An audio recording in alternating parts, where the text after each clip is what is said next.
Bonjour à tous. Vous avez vu dans les années précédentes de votre scolarité que les antibiotiques sont des médicaments qui permettent de lutter contre l'invasion des bactéries. Néanmoins, vous avez également normalement vu que les antibiotiques sont efficaces, mais pour préserver leur efficacité, il faut les prendre avec parcimonie et uniquement sur prescription de votre médecin. On va aujourd'hui essayer de comprendre pourquoi.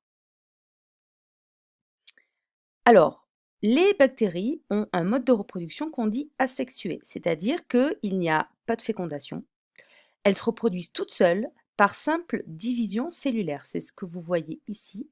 Il y a une bactérie qui est en train de se diviser en deux. Ça vous est également schématisé là. Donc à chaque fois, une bactérie va donner naissance à deux bactéries qui vont elles-mêmes se diviser et donner naissance à deux bactéries, etc. Donc c'est un mode de reproduction très rapide. Toutes ces bactéries sont parfaitement identiques à la cellule initiale, c'est ce qu'on appelle des clones.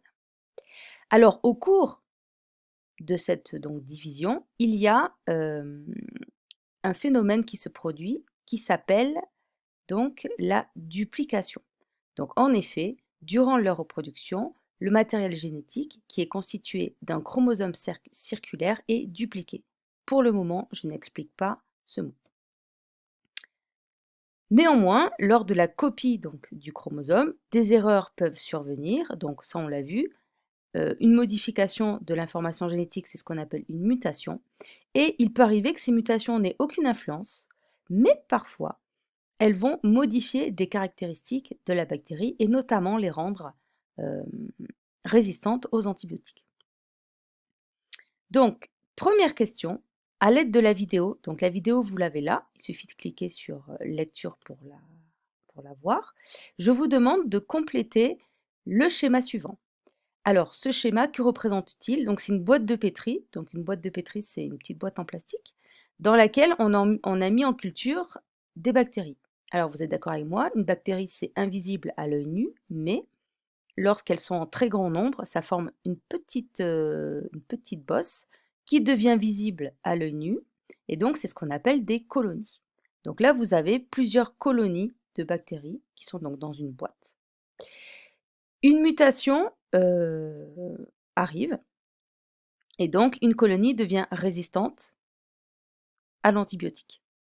Je vous demande de représenter l'évolution de cette culture de bactéries en présence d'antibiotiques et en absence d'antibiotiques. Donc là, en fait, ce que je vous demande, c'est tout simplement, de façon logique, de mettre des petits points verts ou des petits points rouges.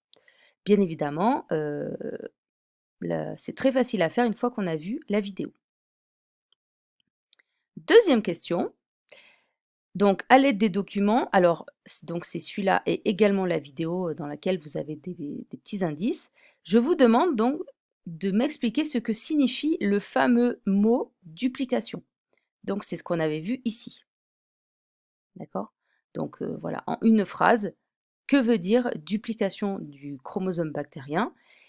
Donc, pour vous aider à répondre, vous avez la vidéo, mais également ce schéma.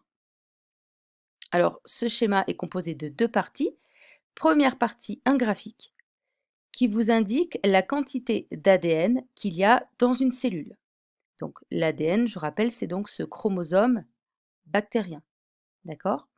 Donc on voit que la quantité varie. D'accord? Et vous avez au-dessus, en parallèle, les différents stades de la division cellulaire. Donc ici, la bactérie a cette forme-là. Ici en haut, elle a cette forme-là. Ici, elle a cette forme-là. Et donc ici, elle a cette forme-là. Donc voilà pour le document.